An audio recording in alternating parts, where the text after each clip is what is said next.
بسم اللہ الرحمن الرحیم۔ اللہ کے نام سے شروع جو بہت بڑا مہربان اور نہایت رحم والا ہے۔ دوستو، آج میں آپ کی خدمت میں حضرت یحییٰ علیہ السلام کا قصہ لے کر آپ کی خدمت میں حاضر ہوا ہوں۔ ویڈیو شروع کرنے سے پہلے میرے اس چینل کہانی وائس کو سبسکرائب کر لیجئے تاکہ آپ کو میری ویڈیو بآسانی ملتی رہے۔ حضرت یحییٰ علیہ السلام حضرت زکریا علیہ السلام کے وہ صاحبزادے ہیں جنہیں زکریا علیہ السلام نے اللہ تعالیٰ سے دعا مانگ کر لیا۔ آپ علیہ السلام بڑے پرہیزگار، بردبار اور اللہ تعالیٰ کی نافرمانی سے بچنے والے تھے۔ اللہ تعالیٰ نے آپ علیہ السلام کو پیدا کرنے سے پہلے ہی آپ علیہ السلام کے والد محترم حضرت زکریا علیہ السلام کو آپ کے نبی ہونے کی خوشخبری سنا دی تھی۔ انسان کے لیے 3 مواقع بڑے دشوار ہوتے ہیں۔ اللہ تعالیٰ نے ان 3 دشوار موقع پر بھی حضرت یحییٰ علیہ السلام کو سلامتی اور امن کی بشارت سنائی۔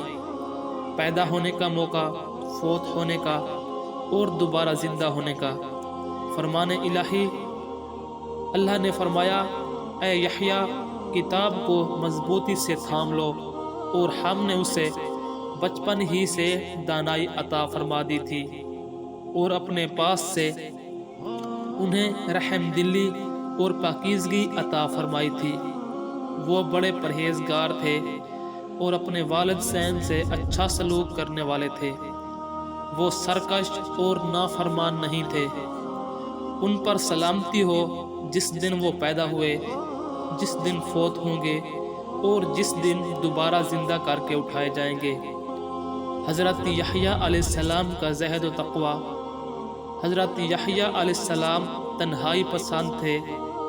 آپ علیہ السلام جنگلوں کی طرف نکل جاتے، درختوں کے پتے کھاتے اور چشموں کا پانی پیتے، اور پھر فرمایا، اے یحییٰ، مجھ سے زیادہ نعمتیں کسے حاصل ہوں گی؟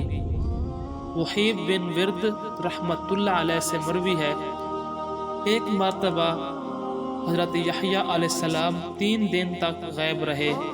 آپ علیہ السلام کے والد محترم حضرت زکریا علیہ السلام تلاش میں جنگل کی طرف گئے تو دیکھا کہ ایک کھودی ہوئی قبر کے پاس آپ علیہ السلام کھڑے ہو کر آہو بقا میں مصروف ہیں۔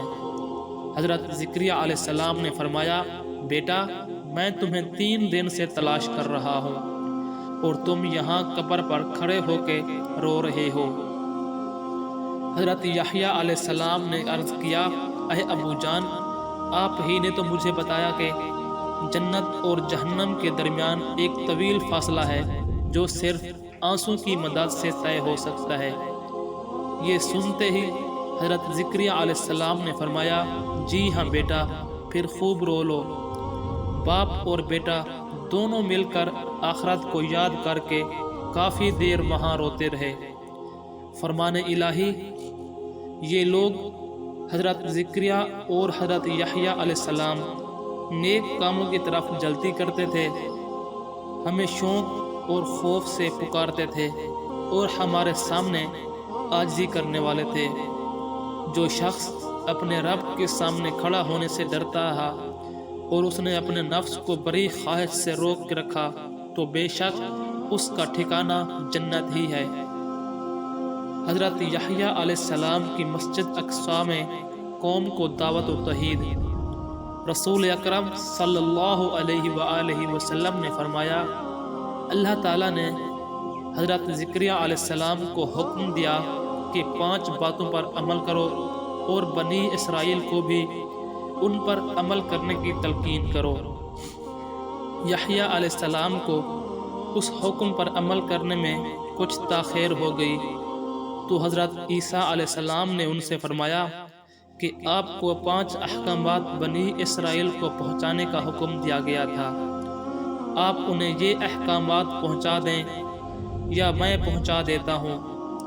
حضرت یحییٰ علیہ السلام نے عرض کیا، اے بھائی جان، میں خود ہی پہنچا دیتا ہوں، اس لیے کہ مجھے اس بات کا ڈر ہے کہ اگر آپ نے مجھ سے پہلے یہ احکامات بنی اسرائیل کو پہنچا دیے تو اللہ تعالیٰ مجھے سزا دیں گے۔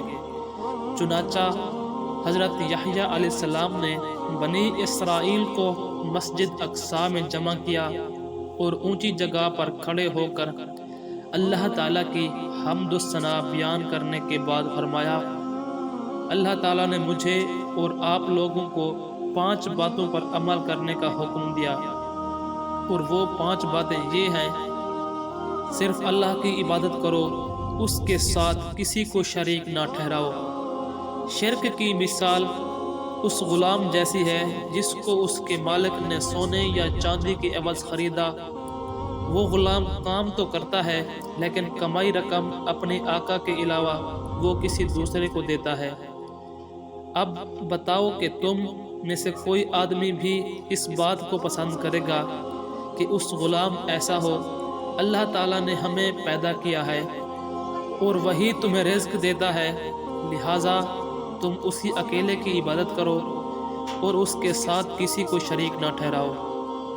تم خضوع و خشوع کے ساتھ نماز ادا کرو، کیونکہ جب تم نماز میں دوسری طرف متوجہ نہیں ہوتے، اللہ تعالیٰ بھی تمہارے طرف برابر ہی اپنی رضا و رحمت کے ساتھ متوجہ رہتا ہے۔ روزے رکھو، اس لیے کہ روزے دار کی مثال اس آدمی کی طرح ہے جو ایک جماعت میں بیٹھا ہو اور اس کے پاس مشک کی تیلی ہو۔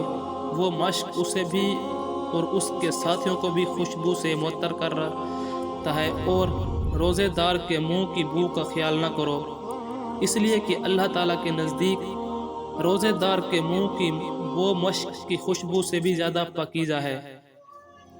اللہ تعالیٰ کے عطا کردہ مال میں سے صدقہ دیا کرو، اس لیے کہ صدقہ دینے والے کی مثال اس آدمی کی طرح ہے جسے دشمنوں نے اچانک پکڑ لیا اور اس کے ہاتھوں کو گردن سے باندھ کر متکل کر دیا۔ وہ نا امیدی کی حالت میں یہ کہے کہ یہ ممکن ہے کہ میں مال دے کر اپنی جان چھڑا لوں، پھر وہ اپنی کچھ چیزیں فدیہ میں دے کر دشمنوں سے جان چھڑا لے۔ دن رات کثرت سے اللہ کا ذکر کرو، اس لیے کہ ذکر کرنے والے آدمی کی مثال اس آدمی کی طرح ہے جس کا دشمن تیزی کے ساتھ پیچھا کر رہا ہو اور وہ آدمی بھاگ کر کسی مضبوط قلعہ میں پناہ حاصل کر کے دشمن سے محفوظ ہو جائے۔ بلا شبہ انسان کے سب سے بڑے دشمن شیطان کے مقابلے میں ذکر الہی میں مشغول ہو جانا ایک قلعہ میں محفوظ ہونے کی طرح ہے۔ حضرت یحییٰ علیہ السلام آپ صلی اللہ علیہ وسلم کی ملاقات معراج کے دوران آپ صلی اللہ علیہ وسلم کی دوسرے آسمان پر حضرت یحییٰ علیہ السلام اور عیسیٰ علیہ السلام سے ملاقات ہوئی۔ آپ صلی اللہ علیہ وسلم نے انہیں سلام کیا، انہوں نے سلام کا جواب دیا، پھر آپ صلی اللہ علیہ وسلم کو دونوں نے خوش آمدید کہا۔ حضرت یحییٰ علیہ السلام کی شہادت۔ حضرت یحییٰ علیہ السلام کے زمانہ میں دمشق کا بادشاہ کسی ایسی عورت سے نکاح کرنا چاہتا تھا جس سے نکاح کرنا اس کے لیے شرعاً جائز نہیں تھا۔ اس نے حضرت یحییٰ علیہ السلام سے یہ مسئلہ پوچھا۔ آپ علیہ السلام نے فرمایا، اس عورت سے نکاح کرنا آپ کے لیے حلال نہیں۔ حضرت یحییٰ علیہ السلام نے منع کیا تو وہ عورت ناراض ہو گئی۔ جب اس عورت نے محسوس کیا کہ بادشاہ اس پر فریفتہ ہو چکا ہے تو اس نے حضرت یحییٰ علیہ السلام کو شہید کرنے کی فرمائش کر دی۔